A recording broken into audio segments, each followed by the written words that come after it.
Hello guys, welcome to my channel Bithika Som kitchen. আজকে আমি তোমাদের বানিয়ে দেখাবো পাকা আমের শ্রীখণ্ড।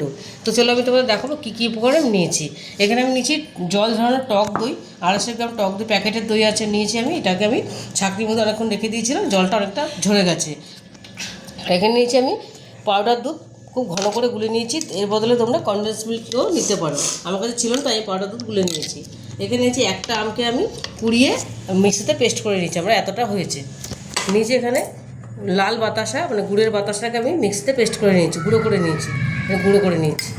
আর এখানে আছে নারকেলের গুঁড়ো, আছে কিশমিশটাকে আমি একটু কুচিয়ে নিয়েছি, আর নিয়েছি কাজু বাদাম। তো চলো সবার প্রথমে আমি দইটা আর বাতাসাটা মিশিয়ে নেব। প্রথমে আমি এই টক দইটাকে আমি ঢেলে নিলাম। আমি একটা কাঁটা চামচ নিয়েছি, এটা দিয়ে আমি দইটাকে ভালো করে ফাটাবো। এখানে আমি নিয়ে নেবো বাতাসার গুঁড়ো, তোমরা মিষ্টি বুঝে দেবে, যে যার মিষ্টি খাও। আমি 2 চামচ নিলাম। এখানে দিয়ে দেবো নারকেলের গুঁড়োটা, আর দিয়ে দেবো এই গোলানো আমুল লিকুইড দুধটা। এবার আমি এটাকে খুব ভালো করে ফেটিয়ে নেব। ভালো করে আমি ফেটিয়ে নিয়েছি। এবার আমি এর মধ্যে আমের পাল্পটা দিয়ে দেবো, পুরোটাই আমি দিয়ে দিলাম। তোমরা যেমন পরিমাণ দেবে দই দেবে সেই হিসাবে আমটা তোমরা দেবে। আমার 250 দই বলে আমি একটা আম দিয়েছি। দেখো খুব সুন্দর করে আমি আমটা দিয়ে ভালো করে ফেটিয়ে নিয়েছি। এবার আমি এর মধ্যে দিয়ে দেবো কাজু বাদাম, কিশমিশ। আমি অল্প একটু রাখলাম গার্নিশিংয়ের জন্য। এবার এটা আমি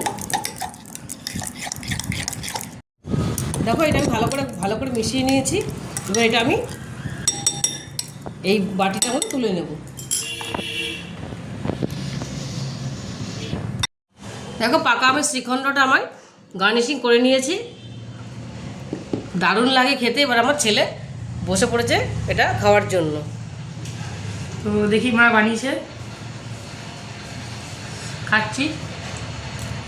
অপূর্ব টেস্ট এটা, হেভি হয়েছে, হেভি। তোমরা বাড়িতে গেস্ট আসলে এটা বানাতে পারো, দারুণ হচ্ছে। তোমরা এবার ট্রাই করো, আর গেস্ট আসলে তো অবশ্যই বানাবো। এটা সবার ভালো লাগবে খেতে, খুব সহজে হয়ে যায়।